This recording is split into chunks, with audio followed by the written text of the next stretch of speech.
Secretary of Homeland Security will work with FEMA to prevent the export of N95 respirators, surgical masks, gloves, and other personal protective equipment. We need these items immediately for domestic use. We have to have them. We are receiving essential supplies from the United States, but the United States also receives essential supplies and products and indeed healthcare professionals from Canada every single day. I think of the thousands of nurses, for example, who cross the bridge in Windsor to work in the Detroit medical system every single day. These are things that Americans rely on, and it would be a mistake to create blockages or reduce the amount of back and forth trade of essential goods and services, including medical goods, across our border. That is the point we're making very clearly to the American administration right now. Bit of a sour day for U.S.-Canada relations today. One of the world's biggest manufacturers of face masks says the U.S. administration has told it effectively to stop sending masks to Canada by prioritizing American orders. According to 3M, U.S. President Donald Trump made the order by invoking a war measure known as the Defense Production Act. Prime Minister Trudeau says that would be a mistake. Even 3M warns that will only hurt Americans and could lead to retaliation from this government. So is Canada considering any retaliation? Could we be facing a mask supply crisis without 3M? Ahmed Hussein is the Minister of Families, Children and Social Development. He joins us from Toronto. Hi, Minister Hussein. Good to see you. Thanks for making time for us. Hi, thank you so much. I'm actually in Ottawa. Oh, you are? Yes, I am. My apologies. Look, as long-term partners, neighbors, and friends, Canada and the United States, we agree on so much. We do so much together. But once in a while, there'll be issues that we'll disagree on. And that is why it's really important to continue to communicate with each other, to engage our counterparts like we did on the issue of the potential bringing to the border of American forces to the U.S.-Canada border. We engaged with our counterparts. We disagreed with that idea, and they listened and they pulled back. So this is yet another example of something that we have to engage the administration and make it very clear to them that our supply chains are linked, our peoples are linked, and goods and essential services have to continue to flow on both sides of the border. Minister, the update that we got from the Prime Minister there that we just played in that clip happened many hours ago towards the end of the morning. When you talk about that engagement, can you be specific? What kind of engagement has occurred today on this issue? We will certainly raise this issue. I can tell you that anything that threatens the movement, the regular movement of essential goods and supplies between our borders is something that we will raise continuously. And this is an example of the kinds of issues that we raise with our American counterparts regularly. Has the Prime Minister or the Deputy Prime Minister raised it with their counterparts in the United States yet? I'm not aware if they have done so. I'm sure that they either have or are about to. But what I can tell you is that these kinds of engagements occur regularly within both governments. They raise issues with us, we raise issues with them. That is the point of having excellent collaboration with our American counterparts on all sorts of issues with respect to the border and beyond, supply chains and the free movement of essential goods and services between our two countries is essential. It is something that our American counterparts appreciate, and we will forcefully make that point with respect to this particular issue. I listened very carefully to what the Prime Minister and the Deputy Prime Minister said about this today, and I noticed that both of them very specifically highlighted the number of healthcare workers, Canadian healthcare workers who work, for example, in Detroit. Should we interpret that as threat of retaliation?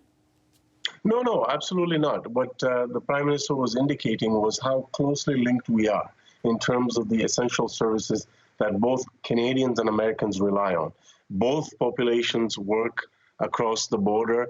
We have essential goods and services and personnel moving daily between our two countries to provide essential services to both populations. So we're intertwined, we're linked, and that's how it should be.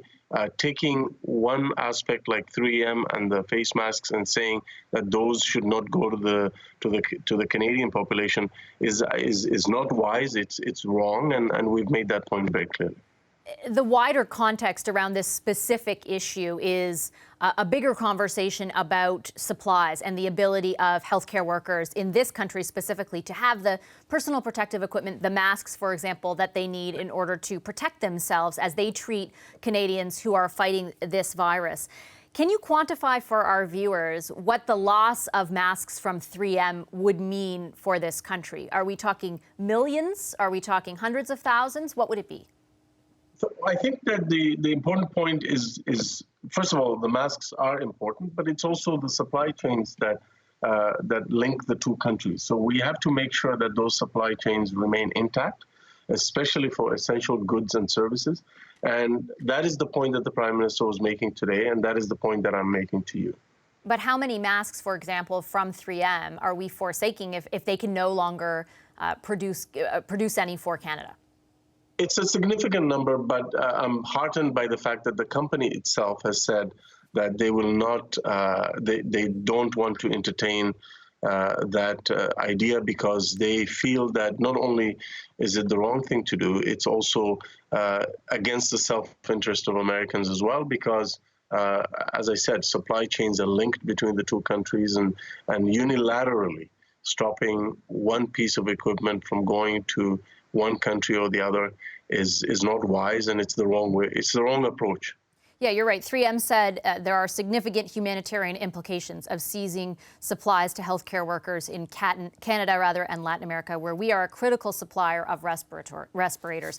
And by that, they mean masks. Just once again, though, you said they're a significant number. What does significant mean? I'm asking only because Canadians are very involved right now in sort of the question and the issue of whether or not people in this country will have the medical supplies that they need. How big of a blow is this if they can no longer send us masks? Well, we procure supplies for our frontline workers from many different sources. 3M happens to be one of them. I can assure you, through you, to the Canadian public that our government is seized with this matter. We are working flat out to make sure that we are there for our frontline workers. We are there to provide them with PPE, personal protection equipment, as well as not just the healthcare workers, but those who deal with the homeless population, for example, those who are serving folks who use the food banks. All of those individuals, we are working flat out to make sure that we have the resources in place to ensure that, in collaboration with provinces and territories, that they have the protective gear that they need. Just to be sure, though, are you saying that even if this happens with 3M, and it's not a done deal, but if it does, that you will still be able to meet the supply requirements? We are working flat out. We are procuring supplies from all over the world. It's not just with 3M. Of course, every amount of supplies that we get is significant and important. And I don't want to speculate on a hypothetical situation, but I would hope that the supplies coming from 3M would continue to come to Canada uninterrupted. Thank you, Minister Houston. Appreciate your time very much. Mr. President, both the Government of Canada and 3M are pushing back on this DPA not to export N95 respirators. Yeah. 3M says... I don't blame them. They can push back if they want. We're not happy with 3M. Yeah. We're not happy. U.S.-based manufacturing giant 3M says the Trump administration has asked it to stop exporting face masks to Canada. Prime Minister Justin Trudeau, as you heard there, says that action would be, quote, a mistake, and that the federal government is making that case to the Americans. What precipitated this request, though, from the Trump administration, and how should Canada push back? Bruce Heyman served as the U.S. ambassador to Canada from 2014 to 2017. He's also the author of The Art of Diplomacy, Strengthening the Canada-U.S. Relationship in Times of Uncertainty. He joins us from Chicago. Hi, Mr. Heyman. Good to see you. Good to see you as well. So let's start off with helping us understand, I guess, the situation with 3M. How is this going to happen? Do you think that, for example, because Trump has said, the president has said, don't export to Canada, do they have they're fighting back. They've released a statement to that effect, but do they really have a choice? I don't know if they have a choice, but everybody needs to understand how we got to this point and then really try to figure out the path ahead. And how we got to this point was, even though the president that I worked directly for, Barack Obama, was fearful of a pandemic, the number one thing he was most fearful of that he shared with me in the Oval Office that was a pandemic. And he built a team around it. He built a plan around it, how to respond to a potential pandemic, et cetera. And then, of course, even as this year began, after Donald Trump got rid of the team, shelved the plan, he had his intelligence professionals, he had his medical professionals and the scientific community tell him this virus was coming to North America and was going to be a problem. He dismissed it. So his lack of leadership in preparing America, and I say North America, for the adequate amount of masks, the adequate amount of personal protection equipment, the adequate amount of ventilators, and preparing the American people for this event that we're currently in is his failure. And so what we're seeing, though, is his response to his failure, which is not strategy, which is not a plan. It's all tactics. They're kind of in scramble mode as this thing has gotten away from them. Yeah, I take your point on that, Mr. Heyman. I guess I would point to other countries, though, that also seem to be caught by surprise. We're seeing the EU enact export controls. India has banned exports of ventilators and sanitizers. So what the president is doing isn't necessarily unique. I guess what I'm wondering, and I take your point on what part of what precipitated it. I guess what I wonder, and for Canadians watching, is if this will actually go through. What your perspective is on that? It might. Then again, he might get a better understanding. And I view the prime minister's statements and the deputy prime minister's statements about the nurses that could come across from Windsor into Detroit, where Detroit's under such assault right now from this virus, as an education moment for the White House to say we are so interconnected as two countries to cut off one thing that you don't understand how complex the relationship is and how we jointly help each other, especially in times of need. I hope that there is an understanding and a path where we can create the necessary mask for both of our two countries so that medical professionals can be taken care of. And I hope that we find a way to work together to meet that goal.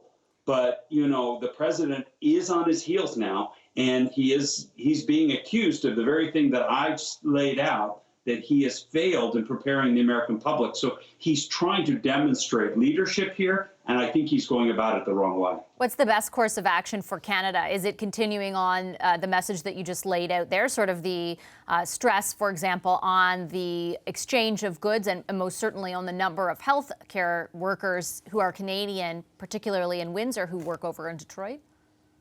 So I would just say to Canadians, have faith in your leadership. I got to know the Prime Minister and Deputy Prime Minister well, and your new ambassador.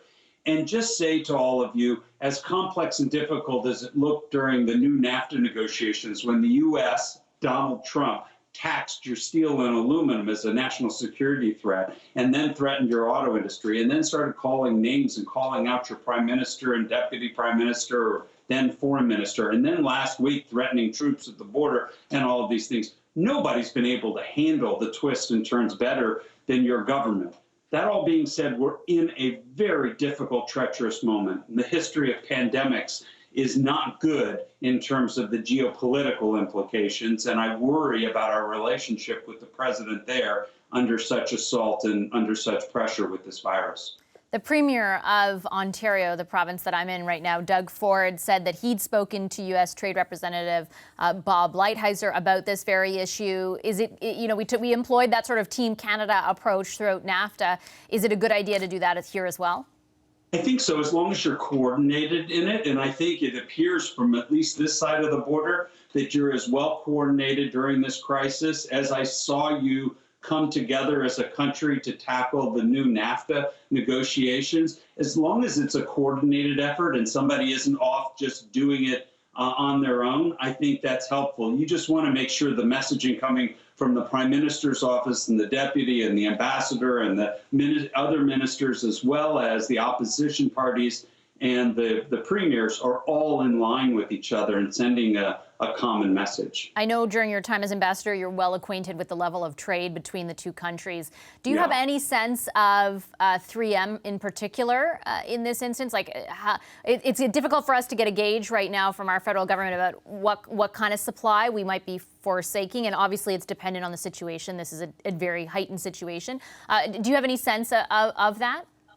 I don't. And I heard your questions with the minister earlier, and I unfortunately don't have anything to add in terms of actual quantity that 3M did supply. I was not that's something I was familiar with previously, nor now. What about, from your experience as ambassador, the significance of that relationship, particularly in Windsor and Detroit, when both the Deputy Prime Minister and the Prime Minister highlighted the number of even nurses alone who work in Detroit on a daily basis? We have the Mayor of Windsor coming up a little bit later in the show. But to your knowledge, how well acquainted with that is the, other people in the administration, maybe not the president per se, but other people in the administration, governors, that kind of thing? I think it was the purpose of the book that Vicki and I wrote and tried to tell that story about the importance of the U.S.-Canada relationship. You see, we're not just neighbors, which we are, and we're not just best friends, which we are, and not just best trading relationship, which we are. We're family. These are families that exist on both sides of the border. There are more Americans living in Canada than any other country in the world outside the United States. And I would venture to say there are more Canadians living in the U.S. So the importance of this relationship is larger than somebody sitting in the White House and say, it's just another country and let's just cut them off. The fact of the matter is Canadians have been there for the United States at every twist and turn, whether it's 9/11, whether it's Afghanistan, whether it's Katrina or Sandy or forest fires, or whether it's any other circumstance that the U.S. has been in a jam. Who's been there for us first? Who brought out Ken Taylor, bringing out the diplomats in Iran, are the American diplomats? And so I understand and fully appreciate the depth and breadth of this relationship and understand how painful this message was from the White House without consideration of how important this relationship is. And so I hope that people sit down and think more strategically and work together and try to find a path where it's win-win. Unfortunately, the president has this view of he wins, somebody has to lose. And so I believe that there are win-win opportunities, and we have seen them all throughout time with the U.S. and Canada, and I believe we'll see them again in the future. Well, a lot of Canadians certainly paying attention to see where this goes. Thanks so much, Mr. Heyman. Pleasure to have you with us, as always. Pleasure to be here. Hi, I'm Vashi Capellos, host of Power in Politics. See more of our show by subscribing to the CBC News channel or click the link for another video.